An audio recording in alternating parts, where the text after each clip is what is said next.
Dear students, आज हम बात करेंगे फार्माकोग्नोसी की।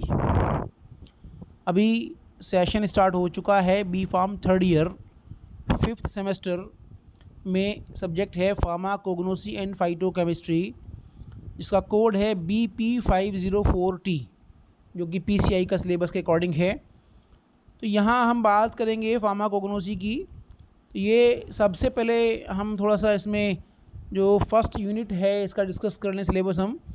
यहाँ इसमें एक तो चीज़ है metabolic pathway, unit 1 metabolic pathways in higher plants and their determination. Metabolic pathways in higher plants and their determination. इसमें फर्स्ट इसमें brief study of basic metabolic pathways and formation of different secondary metabolites through these pathways. जो secondary metabolites का जो formation होता है उसको हमें पढ़ना है। इसमें कुछ हमें 3 पाथवेज हमें स्टडी करने हैं इसमें basically. Shikimic acid pathway, acetate pathway and amino acid pathway, ये हमें पढ़ना है।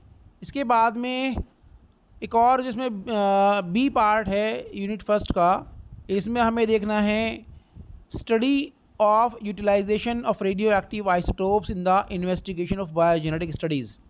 बायोजेनेटिक स्टडीज़ में जो रेडियो एक्टिव लेबल्ड आइसोटोप्स को हम यूज़ करते हैं उनका स्टडी करना है, उसकी टेक्निक को स्टडी करना है, ये इसमें पढ़ना है। इसमें क्वेश्चन आता भी है। तो यहाँ हम देखें मेटाबॉलिक पाथवे, मेटाबॉलिक पाथवेज किसे कहते हैं बेसिकली? Metabolic pathways. तो basic metabolic pathway and biosynthetic studies. तो सबसे पहले यहाँ ये समझ लेना ज़रूरी है कि बायोसिंथेसिस किसे कहते हैं। तो जो बायोसिंथेसिस है इसका मतलब होता है bio mean within living beings, cells के अंदर। Synthesis mean formation. इसका मतलब ये हुआ कि production of complex molecules within living organism, that is cells. Cells के अंदर जो कॉम्प्लेक्स मॉलिक्यूल्स बनते हैं, जो केमिकल्स बनते हैं, जो केमिकल कंपाउंड्स का फॉर्मेशन होता है, उसे हम कहते हैं बायोसिंथेसिस। तो यहाँ आप देखें कि जो प्लांट्स हैं बेसिकली, आपको पता भी है कि प्लांट्स भी क्या है, ये लिविंग बींग्स होते हैं, ये भी जीवित माने जाते हैं। Plants are also living beings. अब प्लांट्स के अंदर आपने देखा भी है कि जो सारे जो लिविंग बींग के जो एक्टिविटीज़ सब होती हैं लोकोमोशन को छोड़ करके। लोकोमोशन नहीं होता, प्लांट चल नहीं सकते, लेकिन जो है इसमें ग्रोथ होती है, डेवलपमेंट होता है, मेटाबॉलिज्म होता है, रिप्रोडक्शन होता है, सारी एक्टिविटीज़ होती हैं जो एक लिविंग बींग में होती हैं प्लांट्स के अंदर। इसलिए हम कहते हैं plants are also living beings. तो यहाँ हम कहें कि जो प्लांट्स हैं they may be regarded as biosynthetic laboratory. ये क्या हैं? एक बायोसिंथेटिक लेबोरेटरी की तरह काम करते हैं प्लांट्स। तो यहाँ आप देखें कि नाउ प्लांट्स को हम क्या कहते हैं कि ये क्या हैं कि बायोसिंथेटिक लेबोरेटरी हैं for the production of primary metabolites and secondary metabolites. Secondary metabolites, 2 type के मेटाबोलाइट्स इसमें बनते हैं, primary metabolites and secondary metabolites. Primary metabolites की हम बात कर रहे हैं तो they are core compounds of plant body. Primary metabolites होते हैं ये प्लांट बॉडी के कोर कंपाउंड्स होते हैं, और इन कंपाउंड्स के बिना प्लांट जीवित नहीं रह सकता, प्लांट सर्वाइव नहीं कर सकता। Without primary metabolites plant can not survive, क्योंकि जो है इसमें जो प्रोटीन्स है, अमीनो एसिड्स हैं, शुगर्स हैं, फैटी एसिड्स हैं, ये सब होते हैं, और ये जो है इनके बिना प्लांट्स का सर्वाइव करना पॉसिबल ही नहीं है वो जो है। और प्राइमरी मेटाबोलाइट्स को जो है बेसिकली यूज़ करते हैं एज फूड। तो इसको जो है एज फूड यूज़ किया जाता है बाय ह्यूमन बींग्स। जो ह्यूमन बींग्स हैं, जो मनुष्य हैं, वो क्या करते हैं प्राइमरी मेटाबोलाइट्स को, या एनिमल्स हैं प्राइमरी मेटाबोलाइट्स को जो है ये एज ए फूड यूज़ करते हैं। आप सब्जियां खाते भी हैं, आपको पता भी है। तो यहाँ नेक्स्ट हम देखें कि सेकेंडरी मेटाबोलाइट्स। सेकेंडरी मेटाबोलाइट्स क्या होते हैं? अब ये secondary metabolites they are produced by plants for their defence. जैसे हमारी बॉडी में एक इम्यून सिस्टम होता है, ऐसे प्लांट्स भी क्या करते हैं, अपने आप को बैड एनवायरनमेंट से बचाने के लिए, डिजीज़ से बचाने के लिए, और जो है इस एनवायरमेंटल स्ट्रेस से फिर आपको बचाने के लिए, और ग्रेजिंग एनिमल से, हार्बीवोर से अपने आप को प्रोटेक्ट करने के लिए ये सेकेंडरी प्लांट मेटाबोलाइट्स को प्रोड्यूस करते हैं प्लांट्स। और ये सेकेंडरी प्लांट मेटाबोलाइट्स जो होते हैं ये फार्मास्यूटिकल इंपॉर्टेंस इनकी होती है और मेडिसिनल इंपॉर्टेंस होती है। और इसमें एग्जांपल है alkaloids, glycosides, tannins, flavonoids, volatile oils etcetera. हालांकि हम थोड़ा सा इसको डिटेल में पढ़ेंगे अभी। तो एक बार क्वेश्चन आया भी था AKTU में, AKTU 2020 में 2 नंबर का क्वेश्चन आया था हालांकि, कि discriminate primary and secondary plant metabolites. तो आपको पता लग गया है कि प्राइमरी मेटाबोलाइट्स क्या होते हैं और सेकेंडरी प्लांट मेटाबोलाइट्स क्या होते हैं। एक बार हम इनको थोड़ा सा डिस्कस कर लें कि एक और भी इसमें क्या है कि the sum total of all enzymatic mediated reaction occurring in the cell is collectively called metabolism.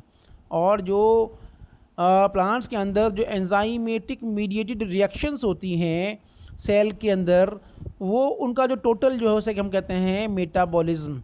और जो reaction sequence occurring within organism in an orderly and regulated way are known as metabolic pathway.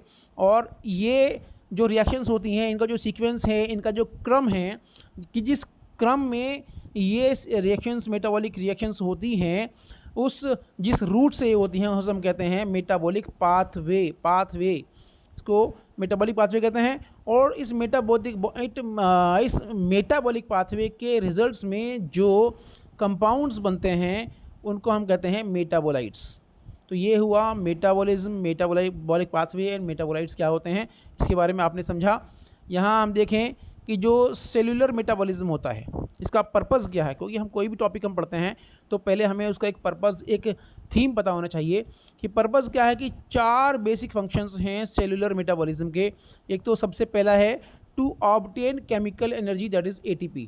क्योंकि जो plant में जो reactions होंगी, plant में जो activities होंगी, उनके लिए एक केमिकल एनर्जी चाहिए, दैट इज़ ATP, जो कि सेलुलर मेटाबॉलिज्म से मिलती है। दूसरा है to transform biomolecules into building blocks और precursors needed for the synthesis of cell components. और जो बायोमॉलिक्यूल्स जो बनते हैं उनको जो है जो सेल कंपोनेंट्स को बनाने के लिए जो नीड होती है, तो इनको जब इन बायोमॉलिक्यूल्स को, जो केमिकल कंपाउंड्स होते हैं, इनको एक बिल्डिंग ब्लॉक्स की तरह इनका यूज़ किया जाता है। और इसको बिल्डिंग ब्लॉक्स बनाने के लिए भी जो है ये सेलुलर मेटाबॉलिज्म की नीड होती है, जो कि एनर्जी के थ्रू होती है। तो फर्स्ट पॉइंट तो आपका हुआ कि केमिकल एनर्जी को ऑब्टेन करने के लिए, दूसरा कि बायोमॉलिक्यूल्स को बिल्डिंग ब्लॉक्स में ट्रांसफॉर्म करने के लिए, जिससे कि सेल कंपोनेंट्स का सिंथेसिस हो सके। नेक्स्ट इसमें क्या है, उसके बाद में थर्ड है to assemble building blocks into proteins. अब जो बिल्डिंग ब्लॉक्स जो बने हैं उसको प्रोटीन्स बनेगा और न्यूक्लिक एसिड्स बनेंगे, lipids and other cell components बनेंगे। और नेक्स्ट लास्ट इसमें है to form and degrade biomolecules required in the specialised function of cells. और जो है जो बायोमॉलिक्यूल्स बनते हैं उनको, उनका बनना और उनका टूटना, जिससे कि जो है जो सेल्स के, जो कोशिकाओं के स्पेशलाइज्ड फंक्शंस हैं, जो काम है सेल्स के, वो पूरे हो सकें, उनके लिए जो नीड होती है उनका इसमें जो है बायोमॉलिक्यूल्स को का फॉर्मेशन और डिग्रेडेशन, इससे ये सेलुलर मेटाबॉलिज्म से होता है। तो ये 4 मैकेनिज्म आपकी हैं जो सेलुलर मेटाबॉलिज्म के लिए, इसके लिए ज़रूरी है। तो आप आगे देखें, as a result of metabolic processes in plants, plant synthesizes primary plant metabolites and secondary plant metabolites। और जो मेटाबॉलिक पाथवे होते हैं या जो मेटाबॉलिक प्रोसेस प्लांट के अंदर होते हैं, उसके रिजल्ट्स में क्या होता है, प्लांट्स जो है प्राइमरी मेटाबोलाइट्स बनाते हैं और सेकेंडरी मेटाबोलाइट्स बनाते हैं। अब यहाँ हम देखें कि प्राइमरी मेटाबोलाइट्स क्या हैं। दे आर, हमने पहले भी पढ़ा इसके बारे में, they are basic plant constituents like sugars, amino acids, coenzyme A, mevalonic acid and lipids. ये प्राइमरी मेटाबोलाइट्स हैं। और ये क्या है कि वे these are widely distributed in plant in large quantities. ये बहुत ज़्यादा प्लांट्स के अंदर लार्ज क्वांटिटीज़ में होते हैं। नेक्स्ट इसमें है कि दे directly involve in growth and development and reproduction.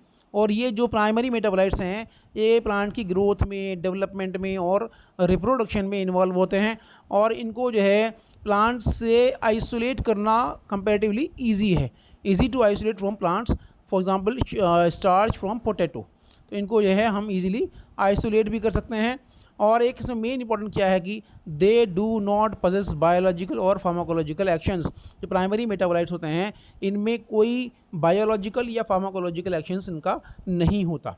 वहीं सेकेंडरी प्लांट मेटाबोलाइट्स हम बात करते हैं तो ये क्या है, they are biosynthesized from primary metabolites. जो सेकेंडरी प्लांट मेटाबोलाइट्स हैं सबसे पहले तो ये है कि जो प्राइमरी मेटाबोलाइट्स से ही इनका बायोसिंथेसिस होता है।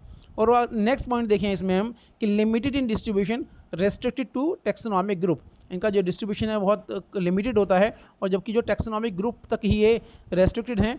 और अब देखें इसमें not directly involve in growth and development.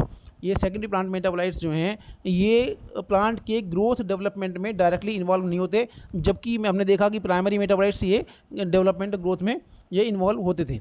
यहाँ हम देखें आगे कि involve in chemical adaptation to environmental stress. जो एनवायरमेंटल स्ट्रेस होती है, जो वातावरण का जो चेंजेस होते हैं, तो उसमें क्या है कि ये सेकेंडरी प्लांट मेटाबोलाइट्स जो है प्लांट को उनको अडॉप्ट करने के लायक बनाते हैं, जिससे कि वो प्लांट्स को अडॉप्ट कर पाते हैं। तो these are involve in chemical adaptation to environmental stress. तो यहाँ आगे देखें कि दे सर्व एज डिफेंसिव।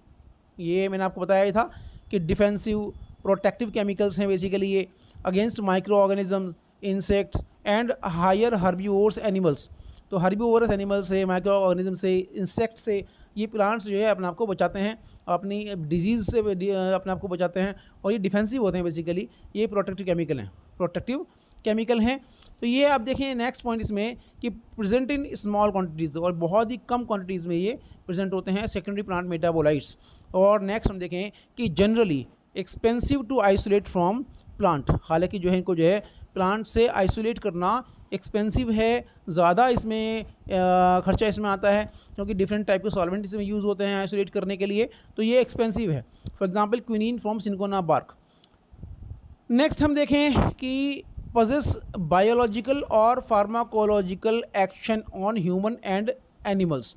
और एक इम्पॉर्टेंट चीज़ ये है कि जो सेकेंडरी प्लांट मेटाबोलाइट्स हैं इनके अंदर बायोलॉजिकल एक्टिविटी या फार्माकोलॉजिकल एक्शन इनका होता है ह्यूमंस पे और एनिमल्स पे, जबकि प्राइमरी मेटाबोलाइट्स का कोई बायोलॉजिकल या फार्माकोलॉजिकल सिग्निफिकेंस नहीं होती।